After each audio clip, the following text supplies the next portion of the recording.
Hey, I'm not surprised, motherfuckers.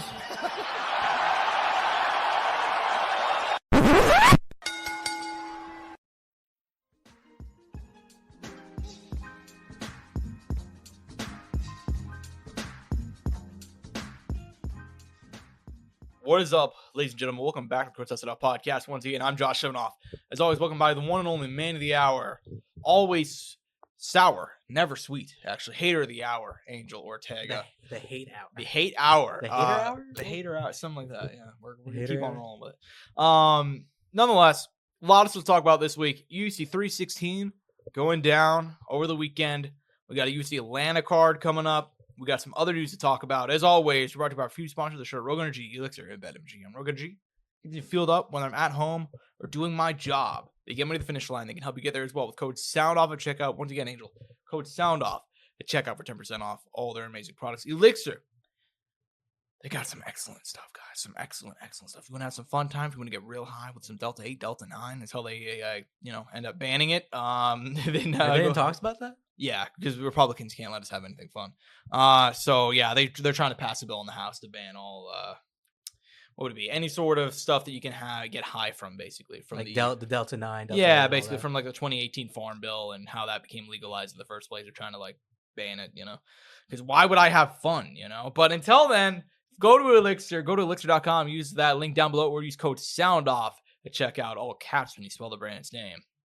Lastly, if you would have followed some of our, granted, not our super specific predictions, didn't all end up being correct. I think we said something like Merab by decision, and then Kayla. You know what's funny? I was going to jokingly say I felt like Holland and Luque was going to end in a submission, and it fucking did, which is crazy. But I did think, I even said, I was like, Anaconda maybe, Dars. It ended up being a Bravo choke on Saturday night. Really? So, yeah. That's what it says? Yeah, that's what it went down to. I see Anaconda here, but what does it officially say?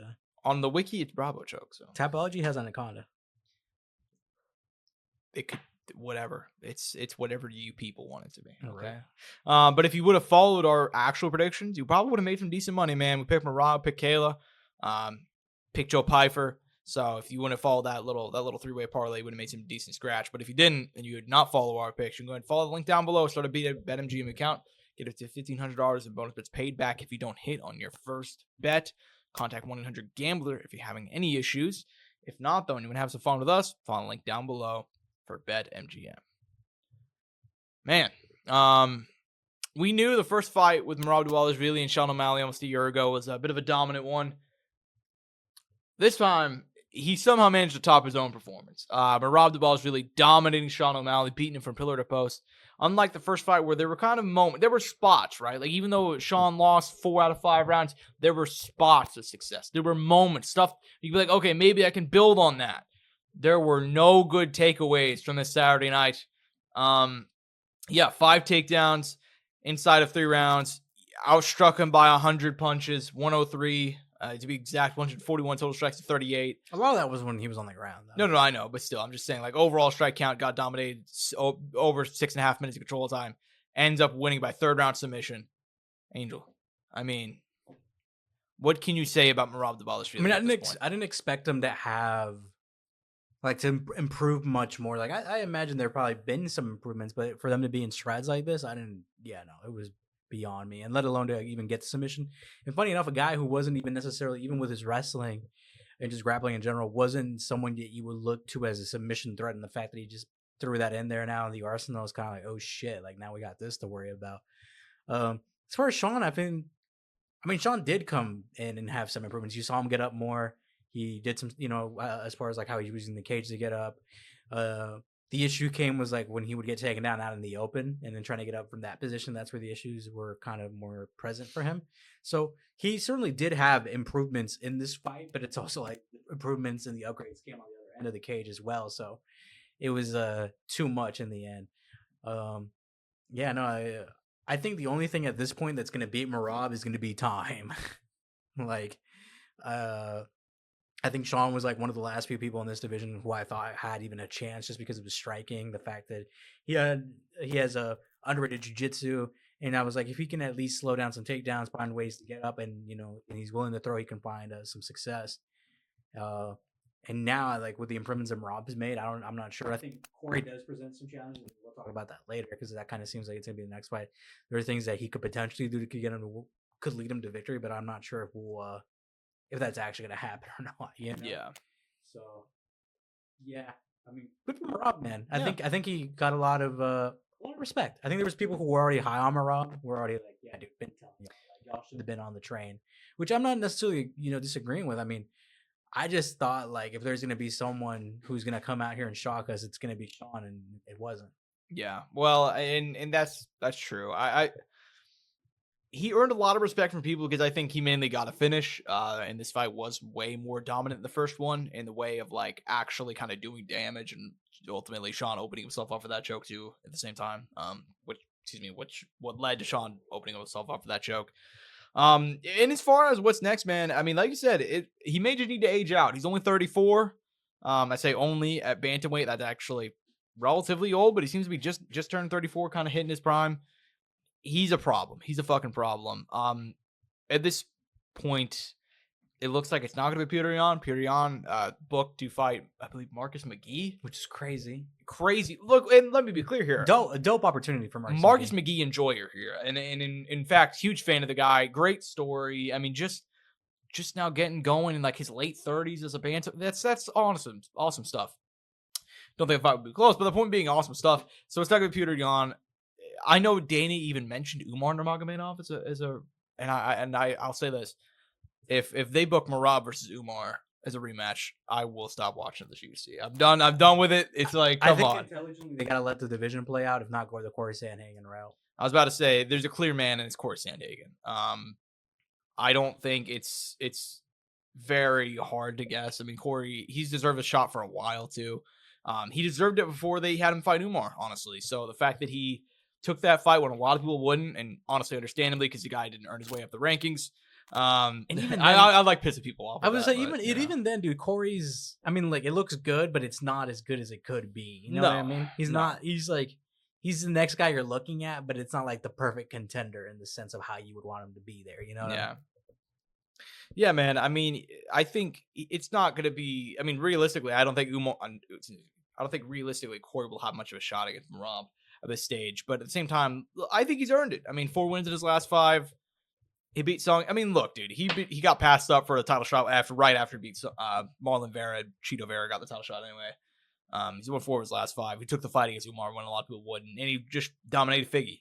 Injury, like riddled Figgy, but and older too. But at the same time, he still beat him, and there's nobody else you could do. I mean, you could have done the Petr Yan rematch, but he already got dominated.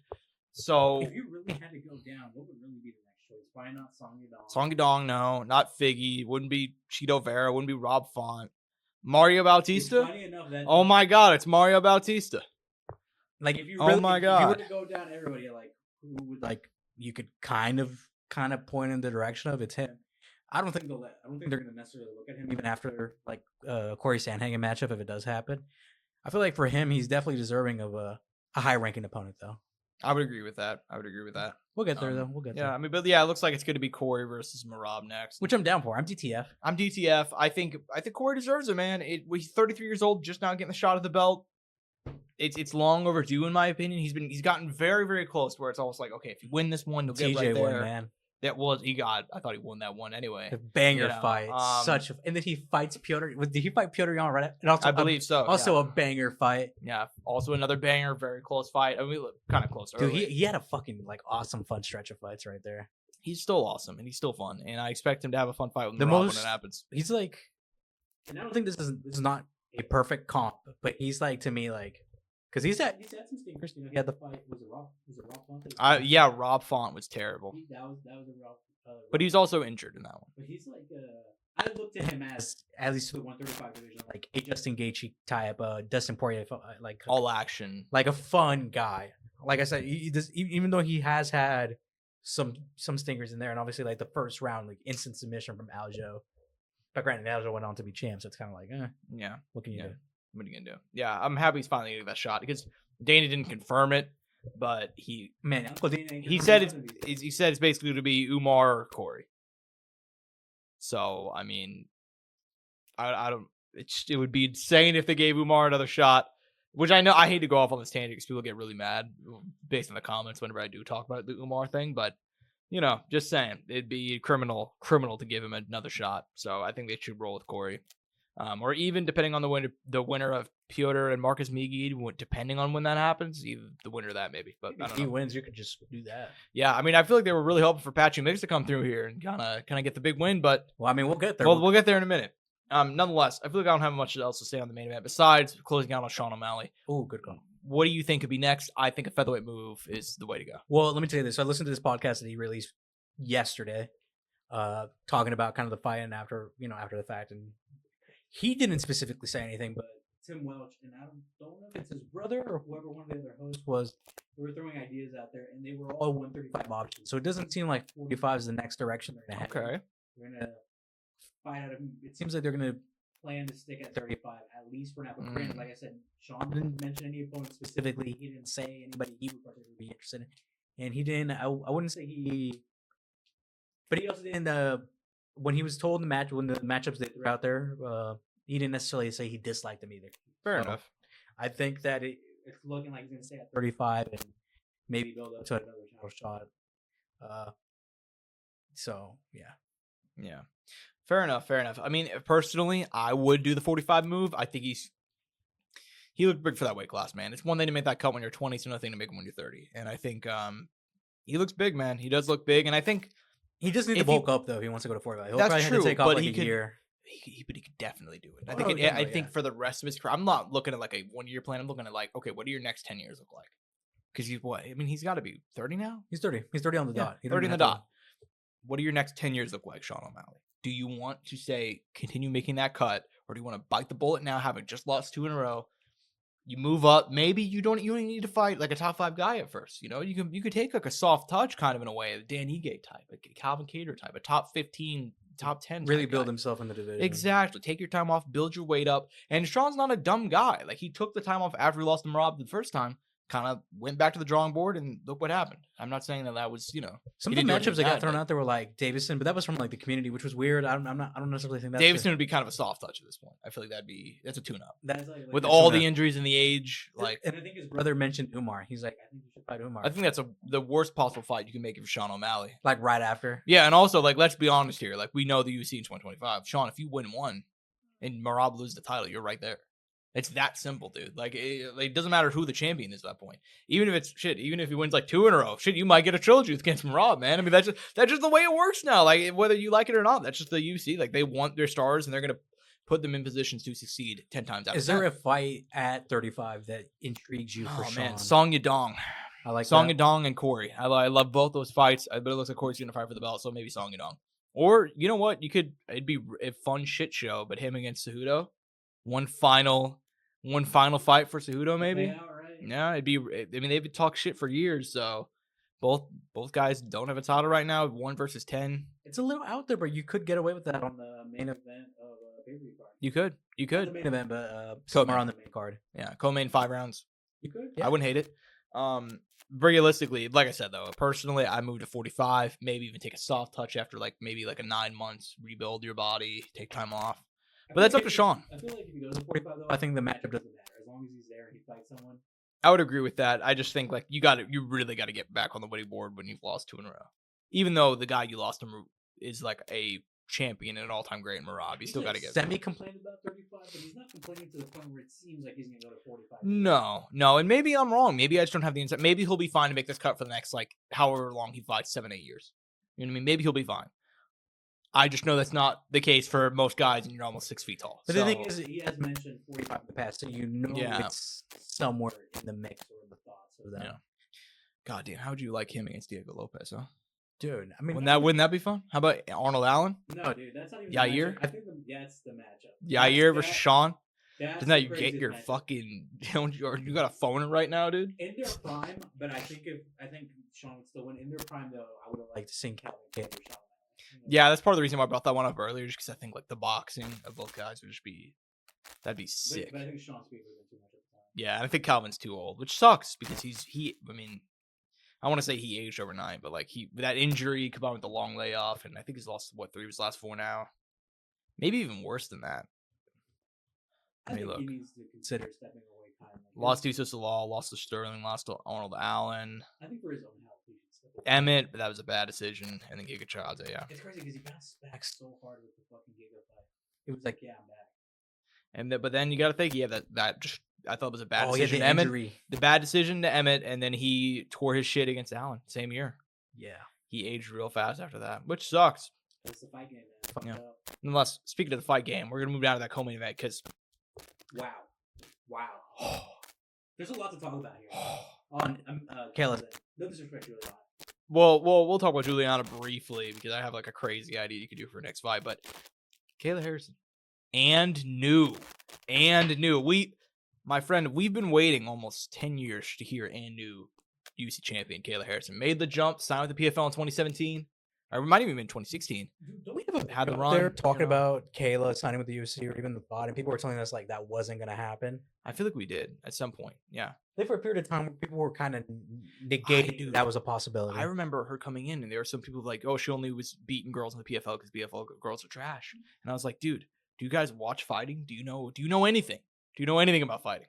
Because if you watch Kayla Harrison in her entire career, it was never as clear as it was that this woman was going to be the real deal in the UFC. For anybody else, because I've seen a lot of women's prospects come through, but like she was the one. She was the one, a 2-time gold medalist in judo. Ronda Rousey had one gold medal, and she ran that shit for like 5 years. You know, nobody could even get out of a minute with her, let alone a round. You know. And look, man, Kayla has come through. She had the one loss to Larissa Pacheco in the trilogy fight, and such an underrated. What was that? Her 2023 female fighter of the year, right there. I believe 2022, if I remember correctly. Ad block just coming up and fucking my shit up there. 2022 fight of the year, Larissa Pacheco, who I'm waiting to see her. I actually saw that she's a free agent recently. Dude, she might come. I feel like that's probably the next direction. Like if Kayla, I really don't know if she can make that cut though, bro. Okay, so we're gonna get into that later. Later. How I can see she could. And I may be misremembering. She could be a free agent at the end of the year or something, but I believe her deal's coming up. Point being, Kayla Harrison, she lost that fight, and then it was almost kind of like, okay, well, where do you go from here? Because now you've lost one. You fought almost everybody in the PFL. She ended up fighting Aspen Ladd, who came over, who at that point, she just left the UFC and was ranked or yada, yada, yada, had the weight issues, dominated her. And he was like, okay, where do you go? She found a way out of her PFL deal. She just, at the last second, right before UFC 300, signs the deal, dominates Holly Holm. Then she fights Caitlin Vieira, beats her as well. You got Julianna Pena. Julianna Pena is scrappy. Maybe she can do something. And then she went through her like a hot knife through butter. Wasn't close for a minute. I'll say, dude, the up kicks. If we were in a different state, Matt, I'm not saying, but you kind of do like, and I'm not saying that would have been a road to victory or anything like that. No. But it does make you wonder, like, fuck, how could have that affected the fight? Exactly. And I'm surprised no one talked about that. That's not even been a topic of conversation, obviously, because it wasn't something that got to be in play, but I was definitely like, holy shit. There was a factor there that we did not get to see or experience. I thought that was interesting. Yeah, I mean, look. It was something that got overlooked. Like, I haven't heard a single podcast, a single article. But it's also talking about the fact that, like, they actually deducted a point. And that was the issue. I thought I was tripping. That's the other that was the conversation. Yeah. I literally thought, like, oh my God, am I high right now? Like, somebody actually took a fucking point for an illegal move. Yeah, man, look, I was very, and look, just not to kind of cut off your point. No, that's just a little ticket thing that we do. Oh, okay. Point being, yeah, I mean, I can't find anything about Larissa Pacheco actually being a free. Oh, yeah. Okay, so she's a free agent. I'm not crazy. All right, never mind. I just want to get that confirmed. We'll talk about that later. Point being, Kayla Harrison, man, I mean, not to kind of discount your point of the up kicks. Yeah, in like a different state. Yeah, definitely. But look, I'm happy that they deducted a point, honestly. Just because, like, you know me, I've been talking about that for so long, and finally somebody listened. And look, Julianna Pena is a dog, and I know people hate her so much. They really do. But I've always been a Julianna Pena fan for the fact that, like, you know what? She's going to come up. She's going to scrap it. She's going to make, no matter how the night goes, she's going to make you fight for your win. Dude, Kayla Harrison, she's the first person I've ever seen run through Julianna Pena like that. Literally. Like, in her entire, even Amanda Nunes had to go to the 5 rounds. Julianna staying in there late, you know, throwing up shit from her back, I remember. You know, like, she makes you work. Kayla Harrison did not have to work hard on Saturday night, and she was ready to rip that arm off with that Kimura in the second round, dude. I mean, that was... She had it. Yeah, there are some times, and also that was near the end of the round too. I was like, oh, maybe she'll. Oh no, okay, maybe she'll get out, and you just saw that torque, and it's like that is one strong woman right there. Okay, wow. Okay, so yeah, Kayla Harrison dominates, and then she gets on the microphone, and she says, "Amanda Nunes, get in this cage," and they have that face off, and Amanda Nunes versus Kayla Harrison is presumably set for later this year. Angel, there are not many big fights we have left in the UFC. And you know what's funny? People shit on the women's MMA all the time. This is one of the few, like, really big fights you can make in the company right now, and they got it done. What do you think? It's crazy. It's been forever since we had any big fights in WMA, so it feels very, like, it's shocking to me. It's such a weird experience that we're having another massive female fight like this, dude. So I'm happy. I'm so fucking happy. Yeah. You know, I'm happy it's happening. Especially because these girls have history. There's still time. You can't say Amanda's too old either because Kayla and them are actually only like 2 years apart in age, I believe. 2 to 3. Obviously, she's been out of the cage, which is a factor. Fuck, dude. Like, there's something there. No. I hope Amanda gets in there. Does some shit. Since we're on this topic now, I mean, I might as well say it. I think they should make this fight at 45 and not 35. Put the just, you know, be like, hey, Amanda never technically vacated the belt or whatever. She just retired, you know, which she means, you know, I mean, she's not the champion technically, but let's put it on the line. Mm-hmm. You know, let's do this shit. Let's run it. Maybe do it at maybe running at 135 one time and then running at 145 later. But I do think the best version of this fight is at 45, not 35. Here's the reality for the UFC in 2025. I said it earlier. You don't have many big fights to make. Here's the key. You just nailed it on the head. I'm going to throw one more thing into there, okay? Amanda Nunes, you have that fight at 145. She vacated the bantamweight title. She's still technically a featherweight champion because the division's not real. So you might as well put the belt in the line and fight at 145. If Amanda Nunes wins, then you run it at 135 for Kayla's belt.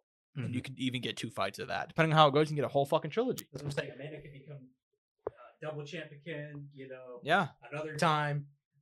If Kayla wins at 45, she becomes double champ. You get that story too.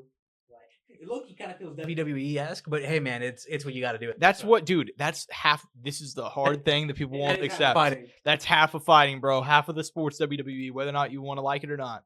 I think that's the way to go. I think there are very few fights you can make in women's MMA that feel big. But whenever you saw Amanda get in the cage and saw that facing off, like, oh shit. This fight is still really big. And look, it gives time for girls like Norma Dumont, Eileen Perez to set up, and especially because those gals can promote down the line. Wait, you don't want to give Julianna Pena the winner? That's what she said. She said she wants to fight the winner of Kayla. You could also do that. You could also do that, and those girls will sell. You could put them on the undercard. I was kidding. No, but you could. You could though. You could. That's what I'm saying. Like, you could do that. I'm saying just to help the division grow and give Kayla opponents. Because she needs opponents. That's the issue. Down the line, that's going to be the issue with Kayla, and it's the issue with WMA. There is not sometimes opponents for these gals. It's like, who's left? And that's what I'm saying. I keep on pushing it. I'm going to push it again. Ronda Rousey's training for something. I don't know what it is. Angel, but she's in the MMA gym. What does that mean? I don't know. I don't know. I think it could be big. I don't know, but I'm just saying you could do a mini tournament of Kayla Harrison versus Amanda Nunes and Julianna Pena versus Ronda Rousey. You could run that shit. You ever seen that video of Ronda beating Kayla and Judah? I have seen that video. Yeah. And then I saw Kayla kind of talking some shit about Ronda, but like she couldn't do it twice or whatever. You know, so what does it mean, Angel? Granted, though, what does it mean? Granted, Ronda was older and Kayla was younger. I know. I'm just I think bigger at the time too. Funny enough. Yeah.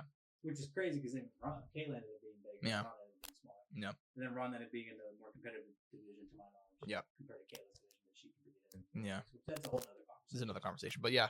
Right. Shout out. Actually, I'll say this: Ronda Rousey, I didn't read her second book, but she had like her first book came out probably like 10 years ago now. Talks mostly about her Olympic days. Really interesting shit about kind of like the Olympic trials and the dynamics of that. So I'd actually say that's a really good read too, especially because now we're talking about Kayla and her Olympic run too. But nonetheless, man, yeah, I mean that's fantasy. That's really WWE fantasy booking. The more realistic thing is obviously what I said earlier. You're gonna have those gals maybe fight once, twice, maybe even 3 times, depending how it goes, because there aren't many big stars, and in that time you build up the Norma Dumonts, you build up the Eileen Perez's of the world. You signed Pacheco, so she's in the background. You signed Pacheco, who Is she massive? Yes. I don't know how that poor gal would make 135. But she can make 45. But that's what I'm saying. That's the reason you gotta bring 45. She can make 45. She can make 45. And I'd say go out and sign Cyborg, but I know that Dana, that's just never gonna. In that time, you find other gals. Yeah. You continue to build this division. It's actually the perfect time to make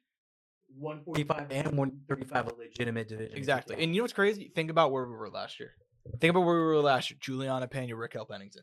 By the way, do you have any interest in the Shevchenko 135 Kayla Harrison matchup? Yes, I'd watch it, but it wouldn't. It's on the totem pole. It's below the Nunes fight. Like, it's by a mile. You know, like, I'd watch it, but I'd much rather see Shevchenko. I mean, fuck, dude. Shevchenko versus, Weili. Even then, I'd much rather. Come on, man. Give my girl Verna a fucking title shot. What are we doing? How many fights in a row does she have to win? I forgot about Verna, dude. Dude, that's the problem, man. Verna's been the number one contender for like 6 years now. And God. 1, 2, 3, 4, 5. And the one before that was the Hebos. So she's won fucking like 6 of her last 7. With the only loss to Amanda Hebos in there. 5 in a row. I mean, she's beaten most of the top gals ranked in the women's strawweight division. She's like 36 at this point. Yeah, just give Verna a title shot. I don't think she'll win, but some of those ground. I'm also biased because like she was Invicta champ, the first event I covered, and very nice. So yeah, shout out Verna Jarova. Point being, yeah, I mean, if I had to book it, I'd book just Valentina against Weili, I guess, if that's what you got to do. I did not expect the Kayla Harrison, Julianna Pena to be like the biggest conversation coming out of this card. Well, you know what? I got to give credit to the gals. They built it up perfectly. Julianna Pena, like I said, all the hate on her, which the fact that she's a 2-time UFC champion, it's crazy to me. But, I mean, she is. And she had a good, I thought, entertaining run with the belt. And she did her job. She built it up perfectly. She talked a lot of shit. She brought attention back to the division, which was not there whenever we were talking about Mayra Buena Silva or Raquel Pennington or yada, yada, yada. So, good. But, yeah, I mean, it's time. It's time for Kayla Harrison and Amanda Nunes. It's time to get the shit on the right track. I have a question for you. How many 135 fights do you think Kayla has left in her? How many more time do you think she can fight? Oh, man. I mean, this may have been it, bro. I mean, honestly. Like, she's talked about how hard it's been. She talked about even, like, all she ate during this camp is what they cook for her. And if she got dizzy, she would, take a spoon of peanut butter and eat that. I mean, she's... And did you see the picture in the sauna? Yes. I mean, dude, and if guys didn't see it, we might put it right here. Yeah. But this is not a regular weight cut. This is all, like, she is losing. She's nearing death. And fighters do near death every time they cut weight, damn near close to it at least. But this is one of the most intense weight cuts I've seen for a fighter in my time of watching this sport. It's one of the worst cuts I've ever seen. I mean, it's up there with TJ's. Yeah. Yeah, at flyweight. I mean, and the fact that she's made it 3 times now. I mean, I remember back when she was in the PFL, she was fighting 155, and they were like, could she ever jump to the UFC? She's like, I don't even know if I can make 145, let alone 135. And then now here she is. She's done it 3 times in a row. And I feel like she can make 145 consistently. She can definitely do 145 consistently. It's this. And that's why I don't want to see the Amanda Nunes fight at 145. Not 145, at 135, because I think, like, at 145, that's the best way you make that fight. You're going to see the best version of the two of them. Amanda's huge for 135, too. Let's not just include the fact that Kayla's big. Amanda was big for 135. You got to do it at 145. I think even the gals themselves should, the UFC. Why do you even care if you want it to be at 135? You can throw another belt on the line and have, dude. You could even do a pay-per-view. One on one side, Kayla with a belt, Amanda on the other side with a belt. Like, that's easy booking right there, and you don't have to kill them. It looks nice too. Yeah, and they don't have to kill themselves to make weight, dude. You're gonna get the best version of both those gals, get the best fight imaginable. It won't fall out. You know it won't fall out. And why would you even want to risk it? Would be my question. Kayla literally said she thought about quitting Thursday night, guys. Yeah, like, why would you even put that into the air? Something that could possibly happen. So if I'm the UFC, we're doing that. We're doing Kayla versus Amanda, 145. Kayla's got her 135-pound title. Amanda Nunes never vacated because honestly that division's not real anyway. So, I mean, yeah. I mean, I saw a stat recently. It was like the finish rates of every UFC division, and like you saw women's featherweight was like still on there, and it was like 50% of the fights have been finished at women's featherweight. Which sounds crazy, but then you remember there's probably been 20 total. But that was like Cyborg and Amanda probably being the majority. Exactly. Like, it's like 20 fights total, and like it was, think about who was the division. It was like Megan Anderson, Amanda Nunes, and fucking Chris Cyborg, Felicia Spencer in there. That was it. So kind of funny. Oh yeah, shout out Danielle Wolf. Danielle Wolf? Isn't that Danielle Wolf? Isn't that a blast what a fucking from a blast from the past, bro? Remember that? She spent like a year training. She won that Contender Series fight. Fucked over Tanisha Tennant from joining the UFC. Yeah. And like they're kind of like, oh damn, maybe she can do some. Oh, never mind. That's just crazy, got mauled. Bro. Remember? Dude, literally like prevented someone from like a massive dream. Yeah. Well, I mean, it's not her fault that she won a robbery, but no, it's not. But it's like, and then I remember like she spent a year out, but I don't even think Tennant's even like competing anymore, dude. And granted, she was a nurse, I believe, right? So she had like a career even past competing. Like she didn't have to fight. It was something. It was like a dream. It was something she wanted to do. Yeah. But still, though, it was like Tennant had a hands, man. Like I remember seeing her. She was in Invicta and was fucking good. Like when she looked good in Invicta, it felt like she was deserving of a next step. And if that's what I'm saying, it didn't sit right with me that she didn't even get signed later on. Yeah, and by the way, I mean she fights a bantamweight. She went up a weight class for that fight, and that's what I'm saying. Like she got cucked. That's one of those little things about sports. Yeah, she lost Toledo Bernardo Invicta 51 after losing to Danielle Wolf, and then she's never fought again. Yep. I mean, I don't blame her. I mean, that'll do it to you. Yeah, that sucks. But yeah, she had fucking hands, man. She had real solid hands. boxing, like really solid boxing. Yeah, outboxed. I mean, that was one of the worst decisions. That never gets talked about. Danielle Wolf getting into the UFC off of that, and fucking over Tanisha Tennant. Yeah. Well, and also it doesn't help that like, dude, like I hate to be that guy, but like that was whenever they wanted talent real bad for women's 145. Danielle Wolf, she's an objectively pretty woman. You know what I mean? Like that sort of vibe. Like they probably thought they could promote her. So and she could talk well too. I mean, she could talk well. And then she ended up getting fucking wrecked by Norma Dumont. She had injuries, I think, too. Like her debut got delayed really hard. I mean, I don't think she was ever gonna make it very hard. No, same here. But you get the idea. They fucked up 145 really badly, but you can bring it back, guys. Bring it back for one fight. Nonetheless, we'll move on down. This fight was a fun one. You kind of, and you know what? We ended up kind of being right in a way. So Joe Piper comes out here, first round, batters Kelvin Gastelum, drops him twice, nearly finishes him. But that fucking skull-blocked head man just will not go away. And full credit, round 2, more competitive, still lost, I thought. Round 3, though, he tested Joe Piper. You wanted to see Joe Piper tested? You got to see Joe Piper tested.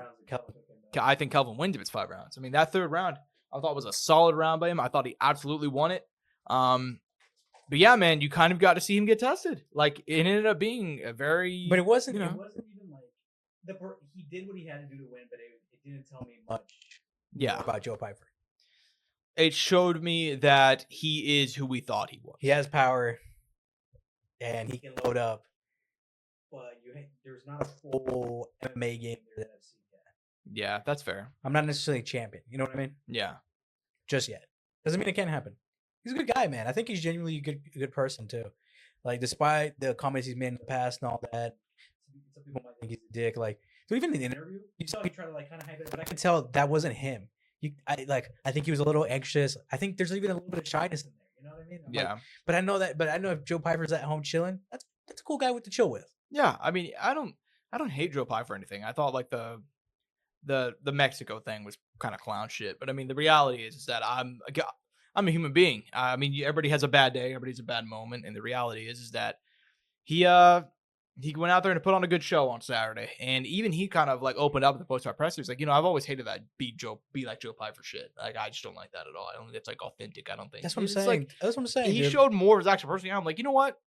Good for you, Joe Piper. Genuinely, good for him. I think he's a softie internally, dude. I'm being honest. He might be. He very well might be. And look, he went out there. He put on a great fight. He did slow down in round 3, and it's kind of like what I said earlier. He is who we thought he was. He might win the UFC title because of that God-given power he has. He has clean boxing, but after 8 minutes, that's what you got with. You got 8 minutes to make your point, make your stance, and kind of like get him out of there. Or at least run up the score like he did kind of here. I thought he had a 10-8 in round 1, and one judge even gave him 10-8. I was wondering that too. Yeah. Yeah. So look, I mean, as far as who's next, I don't know. I mean, you could probably give him anybody at 185. You got to build him up. I think he's one that you don't have. He's still like what 27. Yeah, 28. He has time. He has time. Like, would I love to see an all banger, all action Paulo Costa fight? Yes, I would. But is it time for that? I don't know. Well, a couple of Paulo's booked right now, so that's not actually okay. Well, there you go. Maybe the winner of that, loser of that. I mean, yes. I think you make a good. Yeah, that's probably the direction right there. Yeah. Anyways, man, incredibly fun fight. As far as Kelvin Gastelum, not a lot to say, but I feel like this kind of was his kind of like, okay, I got one real shot left here, and I thought he, they've been nice to him, man. I'm surprised he performed the best he could. I'm surprised they haven't cut him. I mean, I don't think he's cut it close. He's cut it close. And luckily, he had won a couple heading into this one, so I don't think he's not going to get cut. But he's alternated wins and losses for a while. I mean, I don't think he should get cut. Let me clarify that. But I'm just surprised that he's played with fire. They generally cut anybody who makes above like 10 grand a fight at this point. If you're not like a top contender, they cut you. So that's kind of the way it works now. But yeah, we'll move on down. I mean, this was one of the big talks of the night too. Patchy Mix, the former Bellator champion, and I mean the Grand Prix champion as well. Let's talk about this. The resume was incredible going in. Sergio Pettis, Magomedov, Rafael Stotts, Koji Horiguchi, so on and so forth. Andre Ewell, even a couple other UC vets. Some guys like B-listers don't know who they are out there. That's literally what that's say. Well, and we'll talk about it because like that's kind of the way people are acting. So he goes out there, Patchy Mix, a well-known grappler. I'd say that's almost. I mean, I'd say they can't knock you out on the feet. He's had a couple of solid highlights on the feet, but with Stotts. I mean outside of that though. I mean, that was his only KO win. But we're talking about a guy, like when you break down his wins, he has a 25% win rate decision-wise, but his 65% sub rate in the win department. He's a grappler through and through. Yeah, he just is. Of his 20 wins, 13 are sub. Yeah, he's a grappler through and through. Goes out there and proceeds to box with Mario Bautista for 15 minutes. And to the point to where his first takedown, and I could be slightly getting this wrong the exact time, but I want to say it was like 2 minutes into round 3.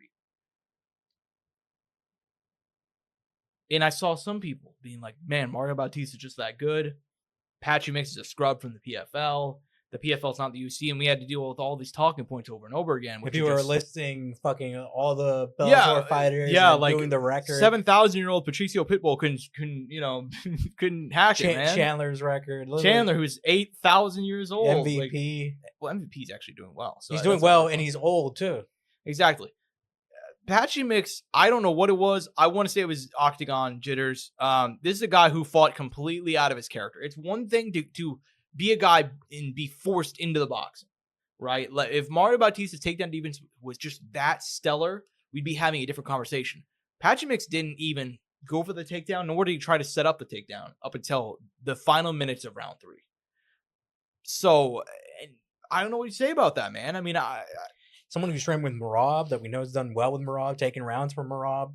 Merab spoke highly of Patchy too. I mean, it was one of the most disappointing debuts with someone who had some level of hype and interest coming into the UFC. Yeah, I mean, it was bad. I mean, he looked like deer in headlights out there, man. I mean, he did not fight. And I said, that did not look like the Patchy Mix that won the Bellator Grand Prix. It did not look like the Patchy Mix that beat Koji Horiguchi, beat, Sergio Pettis, beat Stotts, beat all these guys, beat Magomed. Like, it was a letdown. And look, credit to Bautista. He fought good. He did good things in there. He did what he had to do. He's on a long winning streak. He's looking now forward at a big fight. So good for him. And like I always said, and I'm going to continue to say this, if a guy does not deserve to be in a position in the fight game, you will find out real quick. So we'll find out with Mario Bautista if that's the case. Mm-hmm. Yeah, man. And look, I'll say this. Credit to Mario Bautista. Because the reality is that he did have to go out there. He did have to put in the work, and he is a good fighter. And I hope that's clear to people because people will shit on him for the Aldo thing, and myself included. Because he made that fight as unfun as imaginable, and pretty much threw the blame on Aldo, which obviously Aldo shouldered a lot of the blame too. To be clear, it was a 50-50 situation there, but he went out there and outboxed him. He did his job, not his fault. Patchy Mix just didn't show up. I mean, there's not a lot you can really say there. I mean, I was shocked. I literally texted you during the fight. I was like, what the fuck is Patchy Mix doing? And that was like 3 minutes into round 1. Yeah. And like he didn't, and again, it's not just that Mario Bautista was like if his takedown defense was like just that damn good, or like he wasn't even around to be taken down. No, like Patchy Mix was getting into boxing range, getting into close situation with him where he could at least fake a takedown. Like set something up, and he just wasn't doing it. Like it was stunning to me. I've never seen a grappler do that in my entire time watching fighting, like ever. It'd be like if Damian Maia went out there and was just fucking that's what you said, trading hands, dude. Like it's just insane to me. It's one thing to be forced into the boxing; it's another to just choose to stay there entirely. It's not as a non boxer. It's very odd, but yeah, I mean he'll be fine. I think he just had octagon jitters. Go out there and maybe take a lower ranked guy, and you'll probably be fine. His second fight is infinitely more important than his first fight now. Oh, I agree with you. I mean, if you go out there and lose that one, that's gonna look bad. That's bad. And also, we gotta keep in mind here, this is also a short notice fight for Patchy too. I mean, there's a lot you could say about this. But year like, layoff, and then it took a year for him to even get ready or to have another fight when he had his previous fight. Like he's been trying to be like he went from being someone who was extremely active, fighting 5 rounds, to being cut so short of what he can do. how do you feel about an Iman Zahabi or a Montel Jackson? I think that's kind of his wheelhouse at this point. The Mon Black and Montel Jackson. Yeah, 2 big names, like very solid fucking guys, good enough on the ground, decent enough defense, good hands. Like it's a perfect next test. Like if he is not like at this level, like we'll find out. Yeah, I agree. We'll move on down because Kevin Holland submitting Vicente Luque, talked about earlier, Bravo choke or Anaconda, you choose. Nonetheless, ends up getting him out of there 103 of the second round. Good stuff, man. If Kevin Holland stays at 170 and he takes it seriously. By the way, which I'm confused again, and I've told you this. His career to me, which has bothered me, my whole thing with him is it seems, and it fits his personality perfectly. It is like he has no direction. It seems very distracted. But then now he's coming back and being like, "Oh, guys, 170, let's go. I'm ready to get the next big ranked opponent. Let's build up. Like, let's get that title." Which is like, what? We went from that now to like maybe like a year or two ago. We're like, you didn't give a fuck. You were just fighting, and just getting paid, which is fine. That's perfectly fine. But this whole back and forth thing annoys the fuck out of me because I'm like, I don't know when to be serious about you. Exactly. I don't know when to be serious about you. And like I said, it's perfectly fine if you want to be a very active guy, just fight constantly, get paid, put excited fight. That is fine. You need guys like that. It's fine to be the Cowboys of the world. You know what I mean? But even then, Cowboy got to fight for a title, right? Or got close to it, if I remember. He fought for a belt against RDA, and I feel like he fought for a belt another time on was it? Oh man, it's gonna annoy me. Was it? Fuck. I know all right, so he got knocked out in the first round by RDA, but I feel like he fought for the belt one other time. Fought the WEC title, lost to Benson, and then also lost to Jamie Varner. Yeah, I was saying, and that's the thing. The other half of that is even then, like the Cowboy comparison isn't even justifiable because even Cowboy at least got to fight for a title. Exactly. Now, granted, Kevin Holland got pretty close, but didn't get all the way. No. Speaking of Cowboy, wasn't he supposed to like make a comeback this year or some shit? I know, right? He's still cycling off the TRT, dude. Come on, it takes a while. Him and I was thinking about that literally the other day. Him and Jorge both said they're both coming back this year, and neither one got booked. It's kind of funny when you think about it, but there's still time. Yeah, there's still time. I would maybe we'll see. I don't know if that's just not the UFC's kind of vibe these days, but whatever. Kind of rein it in. Yeah, and Kevin Holland has had a directionless career for the last, I'd say, 4 years now. I mean, ever since he lost to like Vittoria Brunson back to back in 2021, he's kind of on that really stellar run heading into that. He looked kind of directionless, going down to 170, going back up, going down, going back up, and just like he'll win one, lose one. And I remember thinking after he got styled on by MVP, I was kind of remember thinking like, okay, this is it. Like this is basically, that was kind of the one, yeah, because it was one thing to lose an MVP, but that fight wasn't really close for a second. I remember him getting just tripped and thrown around ragdoll in there. It was bad. It was a bad look. He talked a lot of shit heading into that one too, and I remember thinking, damn man, like that's probably it. Just you fucking wait. Well, now here we are. That was the thing, I remember we came out here like, just you guys fucking wait. Just you guys be fucking ready. Like you guys don't know yet, but you guys will find out. And we were on point with that one. We were right about MVP on that one. Mm-hmm. Well, and here we are now. I mean, he's won 2 in a row. He's won 3 of his last 5. I mean, he's and then there's one thing for him to win fights, but it's how he did it. He beat the shit out of Gunnar Nelson, who was like a really great grappler, and he had been dominated a couple fights in a row in the grappling. I was like, okay, there we go, Kevin Holland. And he was out here again. Luque, dark horse, a long-time dark horse, coming off a couple wins himself, and he dominated him. Like, what do you think, man? I didn't mean to cut you off there, so go ahead. No, I mean, I think you make a good point there. And look, I hope he continues in this division, especially in the division where he can. I mean, there's so many fucking options. It's hyper competitive. On top of that, he beat Buckley, and now Buckley's making a run. So down the line, that's even potentially him like a matchup for Holland to sling him, give him. There you go. Sling himself up there in the rankings, and put himself in a higher position, especially because he's already beat the guy. Dude, could you imagine the build-up for a Joaquin Buckley, Kevin Holland main event? I mean, guys, that'd be incredible, especially with the history now at 170. I mean, dude, that would be powerful. Yes, it would. I'd love to see that. I mean, he's won 2 in a row, man. I mean, is he ranked at welterweight yet? He's 14. Put that shit in Atlanta. Put it in Vegas. He's ranked 14, and he also, let's be clear, we got to say this. He called out Colby Covington, and I think that's a really fun fight. Yeah, why not? Yeah, 5 rounds. Give him that. Out of there. Yeah. Oh God, willing, right? Like, right. I mean, how the fuck is he still top 10? Anyways, yeah, man. I mean, that's Even hearing that trigger. Should I tell you the featherweight rankings next? Don't even, dude. Yeah, it's fucking like 3 guys in there. They're not gonna fight in that division. Max Holloway number 1, Ilia Topuria number 3, Brian Ortega number 7. To get you fired up, doesn't it? Right. Yeah. Anyways, Cater in there, who I know is gonna Calvin Cater 15. His situation is a little different, but Yeah. Anyways, man, prelims, less to say, but still a few things to go over. Joshua Van, man, holy shit. Well, I mean, we've been knowing. Yeah, but I mean, even he impresses me more and more every time he goes out there. But not only that, we gotta say this. Literally, the fucking Moicano play. This is fucking disrespect. This is fucking disrespectful right here. Joshua Van did not get a fucking bonus on this card. He was probably the most deserving individual on this card to get a bonus, and he didn't even fucking get it. The bonus he fucking did get was that he gets to fight Brandon Royval next. That's what fucking pisses me off. Yeah. Which is fine. He took that fight. He wants that. By the way, I was going to come on here, and I was going to say, because we're going to obviously mention what's next for Ben. Well, we know. This was not what I wanted. I think, in my personal opinion, he's 23. He's hyperactive, which is fine. Slow roll. Take your time. You know, like, enjoy the if he beats Royval, good, but I'm just like, I don't think we have to be moving that quick. He's trying to slingshot himself up into the top 5, and I get it. But I'm kind of in agreement with you, because I think I'll say this too. I think it's one thing to fight Brandon Royval with the full camp. I think it's a completely different thing to fight him on 3 weeks' notice. Exactly. Completely fucking different. Especially a guy who has pace, good chin, has some slick jujitsu, tall, lanky, kind of weird, awkward in the body, and fight's odd. You know what I mean? Like, you look at Ben, the fight gets crazy, but he's structured. Yeah. He's very tight. His hands are good. He wants to be technical. He knows what he needs to do. You're gonna be fighting a guy in there who's fucking wild as shit and will put just the pace on you to beat. Exactly.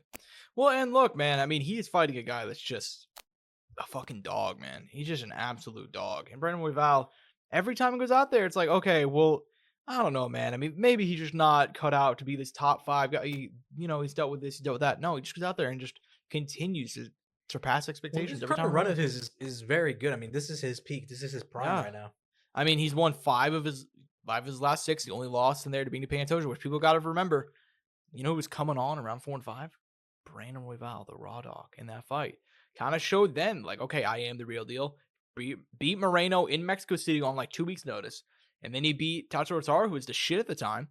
And now he gets to fight another prospect. At this point, I mean, if he doesn't get a title, I mean, I know that you can't really give a title shot to a guy's lost twice in a row already, but like, at a certain point, you're kind of like, fuck, dude, we might have to pull the trigger if he beats Joshua Van. Taking the fight on short notice. Yeah, right back. Yeah, makes a lot of sense, but whatever, man. I mean, I love Joshua Van. Very excited to preview that fight and see that one in just 2 weeks now. 2-3 weeks. Is the writer going to book Moreno or Royval straight into a match with Pantoja? It's just like, that just doesn't sit right with me. No, me neither. But we'll see. If Van wins here, though, that's the ideal scenario. Oh, yeah. I mean, if Joshua Van here, it's like, dude, we got this young 24-year-old came in on week's notice. He's going to fight probably sometime early next year. That's also, the hype. He should be a star. Joshua Van should be a star. I don't know why they keep on throwing him on these early prelims. It's nice that a flyweight's getting recognition from the public, because you do go on Twitter, you do go on YouTube. He is liked. But he shouldn't be. He's not as big as he should be. No. I mean, he honestly, it's a really weird one. He reminds me of a young Nick Diaz, dude. The combination boxing, the way that he just never lets up the pressure. Always going to the body a lot too. I mean, he reminds me of a kind of a mini young Nick Diaz. Fuck, dude. He broke the knockdown flyweight record. Let me pull it up and see how many knockdowns he got. I mean, he beat the shit out of him. I couldn't believe that the ref let that fight go on as long as it did. I mean, the corner too, man. I think the corner had a little bit of responsibility there too, in my opinion. But the thing is, though, credit to Bruno Silva, he did throw some shots back. 3 knockdowns. They don't count that the fight at the end knockdown. They did not count that one. So it should have been 4, but 3. But 3 is a new record. Yeah. Yeah, man, and well, I mean, let's also be fair here. I mean, Bruno De Silva's a dog. That's one of the reasons I was shocked that he went. 20. This guy's 23 years old, dude. His body is not even in. He's not even in his prime. Yeah, he's not even in his fucking prime. And I don't know if he's gonna grow much more. I don't know how much his body will change. I'm not sure he'll ever be able to be a bantamweight just because he's not very tall. Yeah, you look at his body type; it's not super big. So I don't know. I was about to say, I can't believe this kid's my age. I mean, I just turned 24, so technically not the same age as him. But yeah, I mean, I can't believe that this kid is like this good at the age of 23. Dude, I never thought, because I remember randomly looking through LFA cards and seeing him and looking at his record. I'm like, man, it's curious, see how this kid does. And then he got signed and had the success he built. Because I remember, I think he was like 20 years old in the LFA, and he already had like 8 or 9 fights under his belt, maybe less than that. And he was looking solid. Because I was like, we need flyweights. And I was looking, I went through time watching all that. I stumbled across from, from Myanmar or Burma. Some people have, I don't know what the technical term you want to use or what the proper term. Yeah. We're not educated on that. But yeah, and by the way, he bought his mom a house like literally the next day. Let's go, dude. Awesome, dude. Like that's the fucking dream. This guy's living the dream. Hopefully the dream doesn't stop, right? Yeah. Well, I mean, at the very least, he's a bright future ahead of him, and yeah, I'm not sure I feel about the Brandon Royval fight, but scary, good there. Right? It's he has over 10 years of a career left. And this is the position he's in right now. Exactly. That's what I'm saying. You should have enjoyed the process. Yeah, I agree. We'll move on down because Asmat Murkanov, 36 years old, 15-0. I mean, time to give him a main event. Time to give him a 5-rounder, probably in the Apex, maybe a Johnny Walker type sitch, like something like that. I say Johnny Walker. I mean, that was 12. that was the original fight. Yeah, kind of rebook it. He was down to run it back. I think he even says to me, Johnny Walker, "Hey man, let's get it going again." Yeah, man, 5 rounds. I wouldn't hate it. If they don't end up booking it, I see if Volkan Oezdemir is ranked. I think that'd be a fun one too. Another guy that can kind of test prospects. Nonetheless, Waldo Cortez Acosta picking up a win over Josh. This man just continues to give you reasons to hate him. He is the most frustrating fighter in the UFC. I'll actually say that. Yeah, I mean, definitely in agreement there. I mean, obviously. I mean, he's never bothered me, by the way. I kind of enjoy the guy. I know, that's fair. I mean, I just think, like, he goes out there and he taunts a lot, and he's not entertaining. And he's also not very good. I mean, luckily, the heavyweight's a terrible weight class, so he can kind of coast through here. But yeah, man, he taunts a lot. He's not very good. I'm biased. I'm a huge Andrei Arlovsky fan, going life and death with Andrei Arlovsky and then talking shit to his face afterwards. Like, Arlovsky's such a respectful dude, too, especially at this age in his career. Like, 45 years old, nearly beat you, and then you're talking shit like you just beat fucking prime GSP or something. Like, what are you doing, dude? Like, seriously. Like, I still can't believe it that happened. I was like, dude, what the fuck is wrong with this guy? But anyways, man. Yeah, I mean, he did look good in there. I'll give him credit. He had the boxing is slick, and definitely at times when he kind of goes out there and actually shows it, it's like, okay, I see you, man. I see you. Yeah, fun fact. He's also a former MLB pitcher, I believe. Fun fact. That's pretty cool. From the Dominican Republic. So they do kind of funnel those guys through there. So I know, right? Anyways, man. Yeah, he was a minor league. I'm trying to find the exact. I'll look this up later because I believe he's a minor league player for a team, like an actual straight up team. I'm surprised it doesn't just pop up on there. Me too, but I remember finding it like a while ago. But nonetheless, yeah, man, good for him. One down. Andreas Gustafsson defeating Canelo Williams. Finally in the UFC, finally getting a win. Wasn't the most like exciting thing in the world, but you didn't like the performance? I thought it was fine. You know something? We loved it at the house. Really? Okay. We loved the pace. We loved that he was on him with Velcro. We loved the use of the elbows. I mean, I thought it was like, dude, you saw how Chaos looked at, dude. Yeah. He looked so drained. That's true. He did kind of keep the pressure going. He looked so drained. And there was moments where it was kind of pausy. It was kind of holdy. That's what I was referring to. There was moments, but dude, to do it like that though, I mean, and someone there mentioned, dude, it felt like not necessarily the same, but it felt like Habib level, I'm not letting you go. That's fair. You know what I mean? Not the same, but the pressure felt like that. Like, do something. Yeah. Do something, you know? Yeah. And one of my favorite moments in that fight was he got him down for a second. He let him build up, and then he took him down again so he could gum up again. I like that. And it was just like, I will say, great game plan. He's a very educated fighter, you know? I appreciate that, you know? Well, it's funny because that's not what he would say about himself. No, he doesn't. The way that he describes his fight style. I can't say it, you know, because I have a job I enjoy. But I mean, he you know, fights like a blank. I mean, that's what he says. But I actually thought, like, okay, it was actually kind of the opposite. I thought I was like, okay, you're actually fighting the really smart fight, trying to like willing to have these pauses and just complete breaks where it's kind of like, okay, you're willing to do what it is to keep yourself going and also get the win. So I had the exact opposite vibe of what he said he did. But that's just no, I agree. Moving one down, Wang Kong. I mean, she's no Dr. Xing Ming, but another solid win. I mean, she obliterated that poor girl. Yeah, Ariana. I mean, look, I don't like to be mean to people, but it's time to cut Ariana Lipsky. We'll see it on Roster Watch soon. Well, I mean, look, dude. I hate to say it, but it's true. At one point in time, she really was a genuinely good prospect, but 3 in a row, and you missed weight by damn near 5 pounds. Actually, she did miss weight by 5 pounds. Yeah, actually, 130, 132. Actually, that's including 1 pound allowance. That's 6. So even worse. So yeah, terrible. So we'll see what happens next for Wang Kong. But yeah, Shout out Yu Jang saying knockout of the year. I mean, Holy shit. you know what's good whenever they do the post fight and stoppage of the 128 of the first round, and it's just the guy standing there all happy and there's shit. no other guy. And then there's no other guy with him. Like, that's how you know it's just a brutal one. And man, can we talk? I'm thinking I might do a whole video just myself by this at one point because I got to do more research. The road to the UFC has produced some of the worst UFC talent of all time. Genuinely, none of those guys have been. Not a single one has been good. You're not even wrong. And the only one who's even like, it's funny. One of them got cut and came back, and that was Rong Zhu. Yeah, Rong Zhu. But I mean, who? Let me just pull this up for you, Angel. Okay. Here were some of the people from. This is from season 1, so this would have been almost 3 years ago. We had, oh man, the finals of Anshul Jubli versus Jara Saragin. Saragi, the one who got knocked the fuck out on Saturday. And Anshul Jubli, who, I mean, just go do your own research, guys, and you'll know. I mean, he might be better than Khabib. I'm not gonna say he is. Maybe. Jing Young Lee, who no longer with the UFC, went 2-2, lost his last 2. He was a do or die guy. Yeah, he was fun though. He wasn't bad, but still 2-2, not getting a second contract. You had Yi Zha, who went 0-2 in the UFC, has not fought in almost a year. Man, okay. That's some of these are even worse than I remember. Rinya Nakamura, who, let's be clear, his last fight was rough. Last fight, but an actually good prospect. Who did he fight though? Oh man, let me pull it back up. One sec. I think it is who it was. It's kind of like, okay. Is it? Oh, it was Moin Gufov.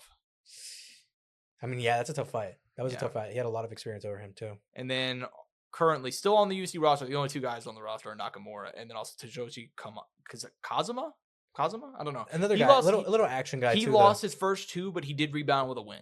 So I mean, damn, dude. I mean, some of these guys are just. I mean, basically the only guys that come out of it are the bantamweights. But the thing is, too, though, you could do the same thing for Tough, though. Think about all the Tough winners since Tough came back. You know what? You're not wrong, but I feel like even then, Tough has like a better success rate, personally.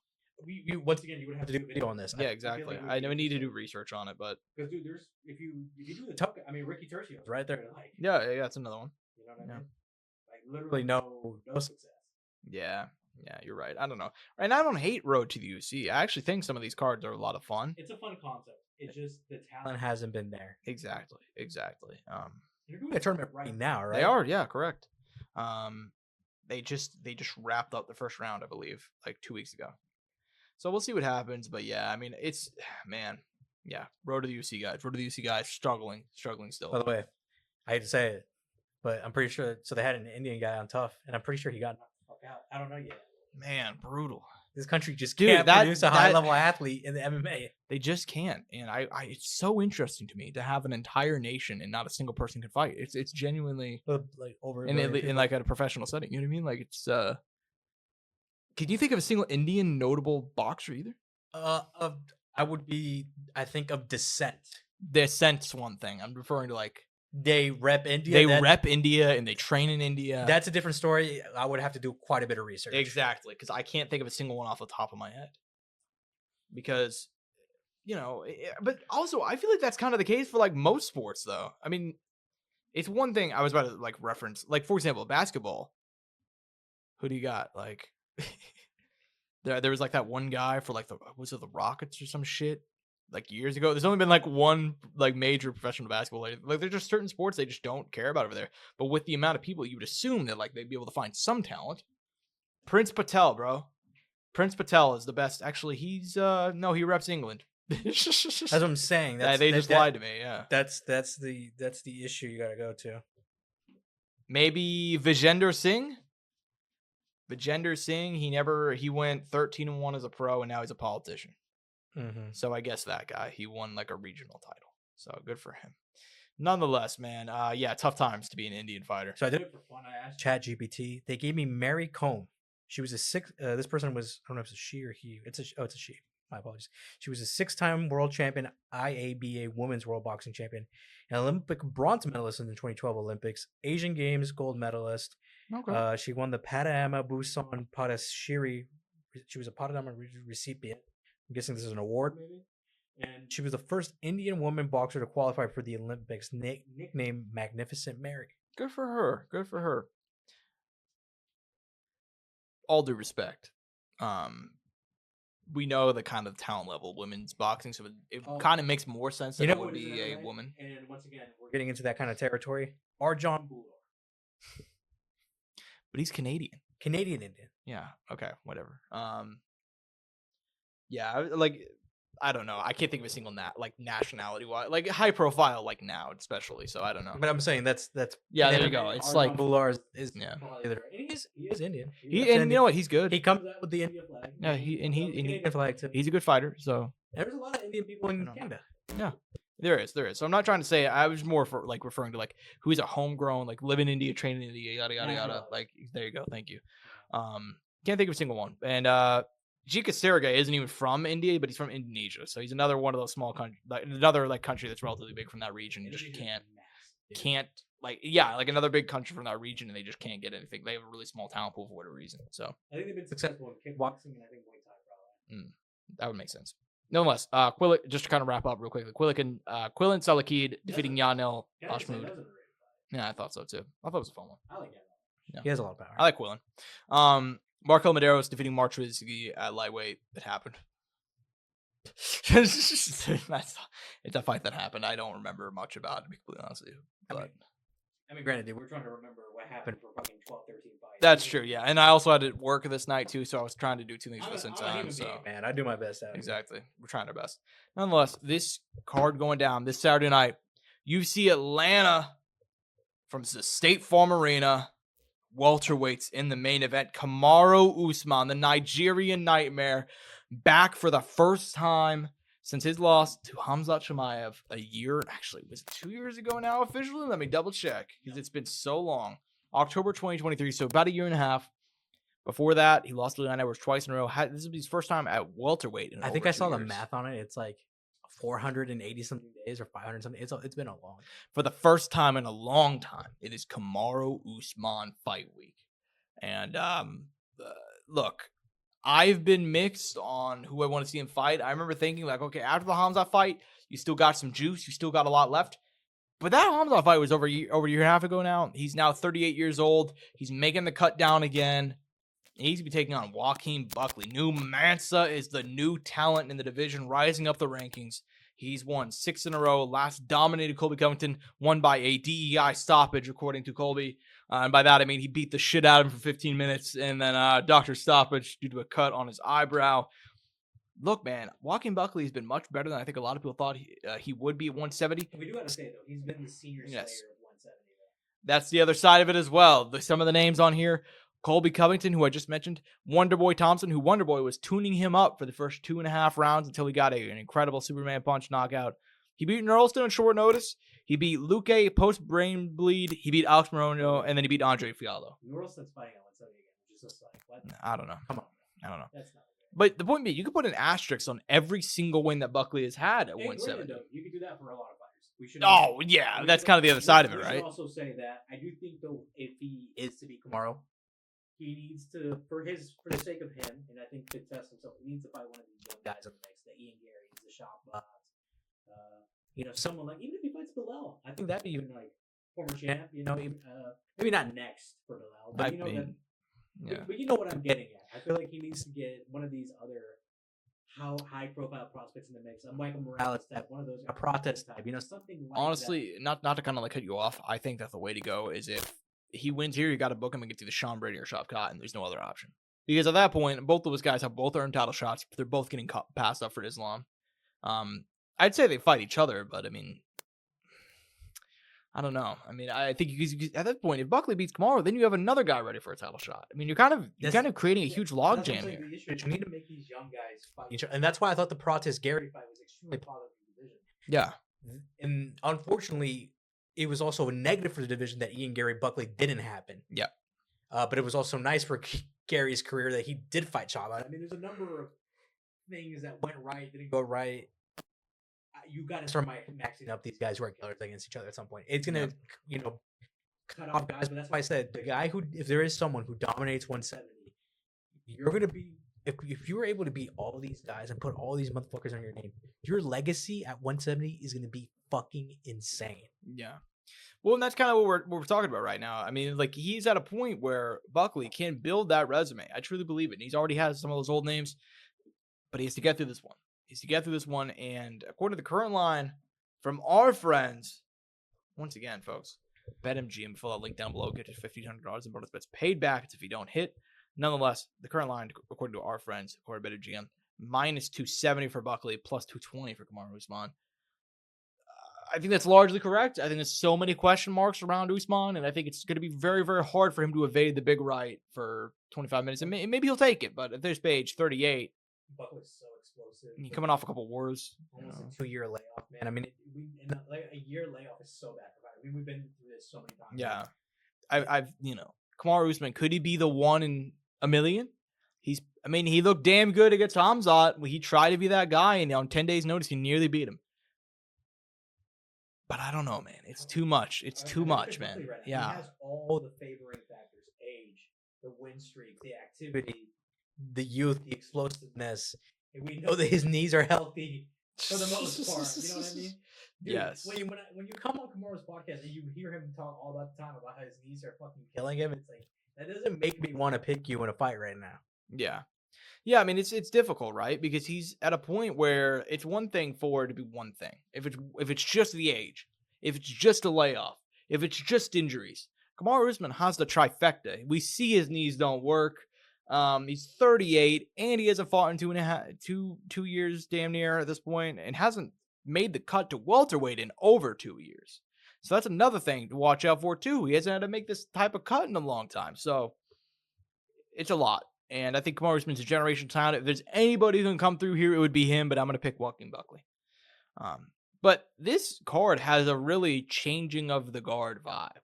Because in addition to the main event, you have the co-main event. Rose, it's Thug Rose. Thug Rose is only she's only 32. She's going to turn 33 on June 29th. So she's still relatively young, but we know the story here. Deep in her career, 13-7 is the record. Since moving to flyweight, she's had some mixed success. Lost to Erin Blanchfield in November, kind of another testing of the guard. Now she's going to face another prospect, 27-year-old Missouri native, Miranda Maverick, now ranked number 11. That same vibe, right? Kind of a similar story to Blanchfield. Hasn't been nearly as impressive, but still a former Invicta talent. Came into the UFC really young. She's won 6 of her last 7. The only loss being to Jasmine Jasovicius, who's on a tear right now. What do you think, man? I mean, big fight for Miranda Maverick, by far the biggest test of her career, but can Rose come through here? I hate picking Rose fights. I've said this several times. I hate picking Rose fights. I don't know what the fuck I'm getting. I'm going to just be blatantly honest about it. I don't know what I'm getting. I could pick Miranda, and I probably am right now, just because she's got the win streak. She's got the. I know where her head's probably at, more likely than fucking Rose. Like, I don't know how you could ever confidently pick a Rose nominated in this fight ever in her career. I'm just gonna say it right now. She's one of the most puzzling athletes that we have covered, that I've covered, or even had to watch in my whole life of watching sports. And I'm talking even past fucking MMA. Yeah. Just to be blatantly honest. Yeah, no, I'm going Miranda. Probably gonna fuck me. Probably Rose gonna win by my luck, but I'm going Miranda Maverick. Hesitant. Yeah, I mean, hesitant. I'm so fucking hesitant. I'm with you. It's a 51-49 match. I'm going Miranda Maverick because if the Rose that shows up, that is the generational talent, could show up, then yeah, she'll win. The issue is we haven't seen that Rose in actually quite a while, and it's one thing where like there were fights like years ago, like I'm just talking a few years back, where it's like she alternates greatest performance of all time and then no output against Carla Esparza, right? Like literally going for the Whaley head kick and then having the fight that I thought she lost against Whaley, but yeah, she still looked good, but and then have the Carla fight. Which was a fucking dud, dude. Such a fucking dud. Well, you know what? I'll still say I did pick Carla to win that fight. I'm like, you know what? No matter what, we got the dub. What a Hail Mary call, though. I gotta give you that. Yeah. Well, I mean, I remember being impressed. I was like, damn, dude, like Carla. She also had mauled. I think it was Yan Xiaonan before that. Like, so she was on a. But then she got mauled by Whaley. You know what though? Most improbable title run of all time. What like the duality there, right? Yeah. Like just how it went. Like, damn, the progression there was just like that's fucking wild that we went from that to that. Yeah, right. But nonetheless, so for Rose, man, I mean, she's 2-2 in her last 4, and even the one she won, Amanda Hebos, Tracy Cortez, neither one of those are top 10 ladies. And Tracy Cortez, short notice, had some success. Amanda Hebos had some success as well. I mean, she wants that one back. Yeah, exactly. And I don't blame her. So I'm going to pick Miranda Maverick. I think Miranda, for all of her issues, she comes forward. She generally has a lot of activity. She's going to come forward and actually make you work. Which, if there seems to be a style to beat Rose Namajunas, you follow that Aaron Blanchfield playbook. That's what she did. She went down early. But then she was like, championship rounds, 3, 4, 5. She's like, oh, fuck, I'm going to start. I got to come forward. I got to push against the fence. I got to do, That's the thing. you know? You can't let Rose get comfortable. You can't give her space. She's someone who's very fluid. She's Exactly. She'll, and very technical. She'll even just throwing out or even her little feints, like, you can't give her that. Crush that fucking space. Exactly. Make it dirty. Crush her spirits, bro. It sounds fucked up, but it's true, though. Yeah. Once you do that to her, I think it affects her so mentally in the fight that it's hard to come back from. Well, and historically, Rose Namajunas is a front runner. She's very much a front runner. You saw that in the last fight. Blanchfield coming down, down the stretch. Jessica Andrade get the knockout. Even in the second fight. She's great at being the hammer, not great at being the nail. That's a great way to put it. She's great early. She's not great down the stretch. If you're Marina Maverick, you could even maybe let Rose take round one, but it's like, okay, you know what? We're going to start pushing back now. And then she generally, I don't want to say folds, but she struggles a lot. She struggles a lot kind of having to be on the opposite end of that. Which a lot of fighters do, but you get what I'm saying here. Some fighters show it visibly more. Brock Lesnar types. You can't let her think. That's yeah. pretty much what it comes down to. Rest of the card's solid too, though, man. Evan Shabazz and Roger Petrosky. That's a great matchmaking. Yeah, great matchmaking. Both those guys are still trying to be like, all right, we're kind of running out of time to make a push here. Granted, Edmund's still 27, but with all of his injuries and all the damage, I mean, you're kind of running out of time. Granted, though, he's done the right thing. He made a camp change. He's with Extreme Couture now. I think that's the right direction. I think those guys will get him set right. I would hope so, man, because he still has potential, man. The golden boy still got. There's plenty of time. Yeah. There's plenty of time. The issue is, and we talked about the judo. He has to make drastic changes, and he did. Exactly. He got out of that fucking, I hate to say it, horrendous camp, and is now. Are you trying to say Edmund doesn't know what he's doing? We're not going to talk about that. Continue. The Glendale Fight Club, bro? I'm not trying to get in trouble for one. I know, I'm kidding. But just I'm kidding. Yeah. I don't want him to come over here. There's obvious signs there that camp has had. Correct. Yeah. Not done things right or mismanaged certain things. In my personal opinion. Yeah, you're being very diplomatic right now. Very diplomatic, but yes, I agree with you. I'm trying to be nice. I know. We're being nice this week. No longer the hate hour. Cody Garbrandt, Jaime Barcelos, banger. Good matchmaking. Very good matchmaking. By the way, we haven't seen Cody in forever. Yeah. I mean, not since UFC 300, right? Yeah, UFC 300, over a year. But we'll see how he goes. By the way, he's going to look like a new man, dude. I was about to bring that up, dude. Holy shit. Like that divorce hit hard, didn't it? I mean, it was a while ago. Maybe that's what he needed, though, bro. Maybe that's what he needed to go out there and just get his shit together. I'm so sad you can't see his Twitter likes anymore because, goddamn, they were fun. He's a dog, dude. A dog. I love Cody Garbrandt. He was single, though. I get it. Yeah, I love Cody Garbrandt. I hope he can come through here. Jaime Barcelos, 38 years old, but on a good run himself, so we'll see. Yeah. A couple other names on the card. Mansour Abdelmalik, Cody Brundage should be fun. Wellington Minifield, Umar Sy. I like that. Umar Sy, big prospect, 2-5, France grappler. Yeah, solid. Paul Craig, Rodolfo Balto rebooked. No herpes this week, we hope. No herpes. No herpes. Fingers crossed. Knock on wood. No herpes. Michael Chiesa, Court McGee, 2 old dudes slanging it out. Proper matchmaking. I like that. And then Chris Moutinho back in the UFC. Malcolm Wellmaker. I always thought Moutinho could build up a win streak and get back in the UFC. And he did. The issue is, though, he got this fight. Yeah, not a good fight. Not a good fight to come back to on short notice. He could shock us, though. Maybe he'll show some new shit in there. Weird things have happened. The 2 fights that we saw Chris Moutinho were not everything that he had to offer. I think that is true. The fucking Guido Canetti. The Sean O'Malley one was forgivable. The Guido one was just horrific. Guido blasted him, though. So, I mean, I can't really blame him. That one, fuck, dude. I mean. Well, and Guido also did that twice in a row. Then he did it to Randy Costa. At that point, it was kind of like, oh, shit, is Randy Costa, like, legit? You know? Yeah. Like, no, that fucking, Guido fucking destroyed my parlay, dude. Yeah, man. Yeah. Nonetheless, we'll see how Chris Moutinho does now in his second stint with the UFC. Cody Durden, Jose Ochoa. Cody Durden, an underdog on that. Yeah. That's surprising to me. That's surprising. That's some value there. Yeah, I would agree with that because he's lost 3 of his last 4, but the names is what matters. Tiger Ulanbekov. I forgot who he fought. If you click his thing, yeah, dog. He came to fight. Pull it up real quickly.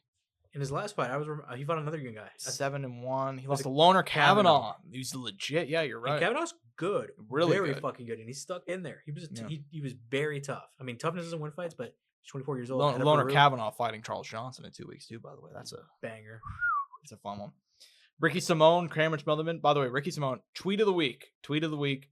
He had a picture on Saturday, and it was him at a bar, and it was watching the fight, and it was I beat that guy one time, and it was Merab, and it was like, damn, that kind of goes hard. That kind of goes hard. Him and what's his Frankie Saenz, I think, beat him. early on his UFC run. Which So that was just Frankie's real old, so I get why he's not even in the UFC anymore. But yeah, no, but it's just it's crazy. Frankie size like that. Yeah. I mean, Ricky Simone's one thing. Ricky at one point was like a legit top 15 prospect. Well, not just that. You have to take into account Ricky Simone was like a hyped up young prospect, and then he lost to Faber, and it's kind of like, oh shit. Yeah. And then he kind of, I mean, he had it. No. He built it up. He built it up, and then who did he fight last? Javid Bashrat knocked him out in Seattle. He looked real fucking good. Real fucking good. Fighting on home turf though, so it kind of gave him that motivation. You know. That is true, but hopefully we see him soon, man. I think Ricky Yeah, he's fighting on Saturday, Cameron Smotherman. So we'll see. Philip Rowe, Anglusa. I like that. I like some Anglusa. And then Jamie Lynn Horth opening up against Vanessa Diamopoulos. So we're somewhat enjoyers of Vanessa Diamopoulos. I think she's fun. I think she's fun. She maximizes what she has. Yeah. You know, that's all you gotta do. Personality, and she knows what her skills. You gotta try. If you try, I'll rock with it. The exotic dancer, Vanessa Diamopoulos. That is the official nickname. Yeah. I'm happy. I'm upset she never did that. What is it? The little monster? I mean, it's cool. Little monster, I think. Yeah. It's cool. Yeah. There's something about the exotic. I'm a big fan of Just exotic. Oh my god, Vanessa what was? Exotic Diamopoulos. I like that. I like just kind of keep on going to nicknames. I always like Caitlin Chukagian's blonde fighter. Simple. Blonde fighter. I like that. I mean, that's good. That's like a movie type. Yeah, it is. I like that. Nonetheless, man, that's all we got for UFC Atlanta. That's all we got for recaps. That's all we got for previews. Nonetheless, we do have some other stuff to talk about, including finally official. We'll get this one out of the way. Boxing. Canelo Alvarez, Terrence Crawford. We knew it's happening. We've known it's happening in September, but we finally have a date.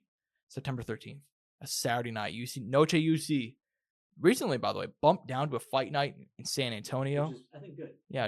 This is good for both events. I agree. Because, I mean, it's one thing if you're going to run it in Mexico, which also that means maybe not a Yair Volk rematch. Maybe not. Well, I don't know if you saw this, but Diego put out a tweet or an Instagram post. He's like, I accepted a fight against all these guys, just so you guys know. He listed pretty much everybody. I think Arnold Allen, Mozart, Aaron Pico, Yair. He said, like, the UFC called me and asked me, they asked me. By the way, and he said, I said yes. All these guys. So somebody asked Yair about that. He's like, I don't give a fuck about fighting Diego in the cage. I want to fight him on the street. And I was like, okay, Yair, I see you. I see you, big dog. Anyways. Build it up, right? Yeah, right. Make it fun. God, so dude, I want to see those two fight. Oh, so bad. It's such an easy fight to make, but we'll see. We beat Diego. I wouldn't have an issue at that point. Yeah, I agree. Point being, so Noche UC, we're really supposed to go down September 13th. It's going to stay on that same night, but it's now fight night. It's now in San Antonio, no longer Mexico. Canelo Crawford, now the crown jewel in Las Vegas. The venue still has not been announced, but I mean, I've heard some rumblings of what it could be, and I hope they end up doing that. So, yeah, man, we'll see what happens. But just to finally have it official, you excited, Angel? You hyped up, man? I mean, how could you not be? I mean, I think like maybe a year ago, and a few years back, we talked about like potential matchups. Like, well, you get too excited. This is one of them. This is a big event, and Netflix. Oh, didn't even add that part in there. Officially going down on Netflix, which is massive. Which I hope they have the capabilities to make it exclusive. I am very optimistic because you got to remember here, people are shitting on the Jake Paul fight. One, that was Mike Tyson in his first fight in 20 years. Mike Tyson is one of the most famous people to walk this earth at this moment. That's just the truth of the matter. I mean, that is true, but you also got to think about it. 108 million people. I will say, you are not. This fight will get close. It will be up there because now you are giving access to people around the world to just go on Netflix and watch Canelo fight. Yeah, which is not normally an easy thing for people in Europe to do. An easy thing for Mexico. No, yeah, and also Mexico holiday too. It's gonna be. That's what I'm saying. Like, I hope that they have the capability to do this, which I'm sure they will. They learned their lesson. You know, they're like, okay, this is how it looks. This we got to deal with. We're prepared. It was their first event. So you got to keep in mind that's the big thing. That's what I'm saying. That's why I'm assuming they'll be able to do it. Yeah. So I'm very optimistic. It being free is huge. If you're a boxing fan, I saw some people complaining about it. I'm like, guys, do you even like the sport, man? Like, genuinely, do you even like fights? If you're mad about Canelo Crawford being on Netflix where you don't, that's the greatest fight of the year probably, and they're gonna put it essentially if you have a subscription for free. I mean, how could you be mad at that? So yeah, man, I love it. I'm happy it's on Netflix.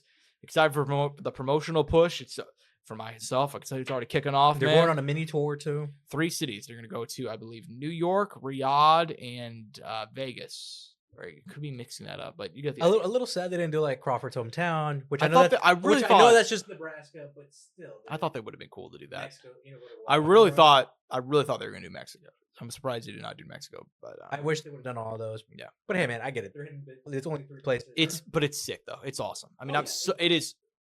It's a massive event, and we don't even know Get you up for it. It gets you up for it, man. Both guys. Canelo said it. Whoever wins, best of an era. When you put in that perspective, you know, a 2-time undisputed champion across the only guy, him and Inoue. 2 pound for pound. Yeah, Crawford is the only guy to do it. Him and Inoue, the only 2 guys to be undisputed 2-weight classes. And then you have Canelo, obviously a generational talent, arguably the greatest Mexican boxer of all time. For these guys, that no matter how hard this fight gets, that they go out there to die. I hate to word it like that. I know that's kind of but I really hope they do because, dude, if you cannot have a Canelo Skull fight happen here, that's what I'm you saying. just can't have it happen. That's what I'm saying. I hope both these guys go out there and do 12th round. Maybe one guy had a rough night down maybe potentially 4 or 5 rounds. Here's the thing, man. Let it loose. Risk it all. I'm not a believer in guys jumping up weight classes like this, but if there's a man that can do it, it would be Terrence Bud Crawford. That's all I got to say. Awesome. Dude. Yeah, we'll see it in a few months. Card. Then it gets you phoner. Yeah, like Jake Hager, you know? Nonetheless, man. This is why I watch fight. Exactly. This is a quick one. We're just gonna get this out of the way. No more John Jones talk. This is the last week we're talking about it because apparently by next week we may have a fight announcement. That's the rumor. John Jones said on Twitter this past week. Excited to see Tom Aspinall versus Rogan in France. As long as I'm seeing Tom Aspinall fight, because there's one man in this division who does want to fight, and there's one man who doesn't. It's just that simple. And John Jones coming out this week after wasting all of our time for 7 months, essentially saying, "You can't strip me of the title. I vacate it." So there we go. There we go. Dana said essentially the post-fight press conference on Saturday that John actually agreed to the fight. And then Ariel Helwani saying that, like, yeah, you guys are going to find out in about a week that John also later backed out. That's the reporting from Helwani, who, I mean, at this point, still the number one source, I think, for most MMA news out there. I mean, that's it. Tom Aspinall's going to be fighting somebody else. He will be upgraded to the undisputed champion. We finally have finality. He also showed interest in fighting Francis Ngannou. Francis Ngannou said, like, yeah, man, I mean, I got some things to wrap up with PFL, but I'm down to fight you. You think that could possibly happen? Except Dana came out. I was literally like, no. He did, but he wasn't as, like, overly aggressive with the no as I expected him to be. No, but he's not Vince McMahon. No, but, dude, come on. You know how he is to Francis Ngannou. He's got, like, a fucking punching bag in his house that looks like Francis Ngannou. You know? Like, it's... Yeah, I mean... Still, I don't think it's going to happen. I just feel like putting it out there. I think Ngannou's going to end up boxing. Everything would have to fall in a certain way. We just have to make too much. Yeah. Yeah. Don Davis out there being like, hey. Don Davis, I'll give credit where it's deserved. He cooked this week. Yeah, well, actually, we should just move on down because the PFL, they actually have a card this week, which I believe headlined by Jason Jackson and Thad Jean, I think, which is a banger. And that's a fucking great fight. But they also announced this week, PFL, a bunch of moves. They also said, hey, man, if you want to work together, which credit to Don Davis, he said this for like a year now. He's like, hey, if you want to book John against Francis, I'll loan Francis to you. I'll do it. I don't care. I think that works. They are introducing a fan ticket tier, which is $25. Get in the door for $25. That's awesome. And also announcing that the European events are going to be on their app for free. Hey, Don Davis, bang, bang, bang. Those are 3 great things you did this week. I'll give you credit. You know, I've shit on this guy a lot.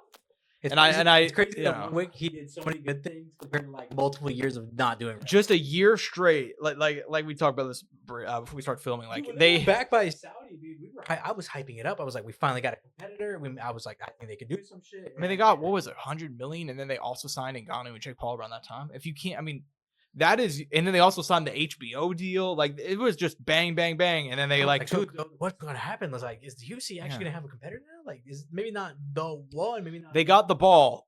They just had to run with it, and then instead they did a U-turn. The number 2 right now? Is it the PFL? It has to be the PFL by default, I guess. I mean, one barely does MMA. I mean, these other Ryzen is they're still fun, but they only do like 4 events, 5 events a year. And these European events are really they're just really they're really catered to the KSW types. Like they're really catered to Octagon. Yeah. Which is fine. There's nothing wrong with that. That's awesome. Yeah. And if you're talking worldwide, I guess you would probably put KSW or Octagon number 2. Yeah. But I mean, if you're talking North America, I mean, it has to be PFL, right? Oh yeah, it's not even close. So yeah, I mean, MMA is in a recession, so any type of success we can see, we're going to talk about it. We're going to promote it. We're going to hope it does well. So yeah, that's it. One final last thing to talk about. Mark Kerr announced on Saturday night going into the UFC Hall of Fame. You love it, man. You love it. Good for Mark Kerr. Having the movie come out this year. A legend of the game. What do you think about him going to the Hall of Fame? Because there were some people who were being like, "Oh, okay, it's only because of the movie." Well, deserving. I mean, he's in the pioneer wing where he should be, and I think that's the correct move. Yeah, he is a pioneer. I agree with that. The Smashing Machine, 2-time UFC heavyweight tournament champion. He's a guy that probably should have been in here before now. You know. Yeah, I mean, won back-to-back tournaments in the 90s. Had the run in Pride. You know, fought for a long time. Deserved, man. Deserved. Excited to see the movie too. Excited to see the movie. You know. Good, man. We're hoping. We're praying. Trailer looked fun. When does it come out? Is there a date? October 3rd. October 3rd. So far, but yet so close. So we'll see. I want it. Oh yeah, I know. I can't wait. I can't wait. I might too. We'll see though. First movie for Benny Zapti, man. First movie on his own. So we'll see. Anything else you want to go and talk about before we close out of here, man? No, man, that's it. I'm excited. We covered a pay-per-view. We got like 6 more events after this outside of the Apex. Next week we got to talk about UFC in Azerbaijan. I think. Yep, I believe so. And after that, guys, we're not gonna believe it. In the main event, Ilia Topuria versus Charles Oliveira for the 155 vacant title. I mean, we're only a few weeks away, and fired up. What a fucking week that's gonna be. I'm just excited to cover these fucking cards. I'm happy that MMA's kind of picked up again, because for a while there, man, it was looking a bit rough coming in here. We didn't have the same level of energy. Even talking on the podcast right now, it's just been so fun these last few weeks. We've actually been enjoying ourselves. Really, man. Even the shitty card they got in the mix, we still kind of had fun in there and brought some energy out of anger. Exactly. We're trying to have some fun, man. Trying to have some fun. We've had some dark periods this year, but we're fired up right now. And I hope you guys stay with us. I hope you guys enjoyed this episode of the pod. I'm at Josh Soundoff on Twitter. He is at Angel Ortega _01 at Courtside Sound for all things relating to the show. Hope you guys enjoyed. Peace.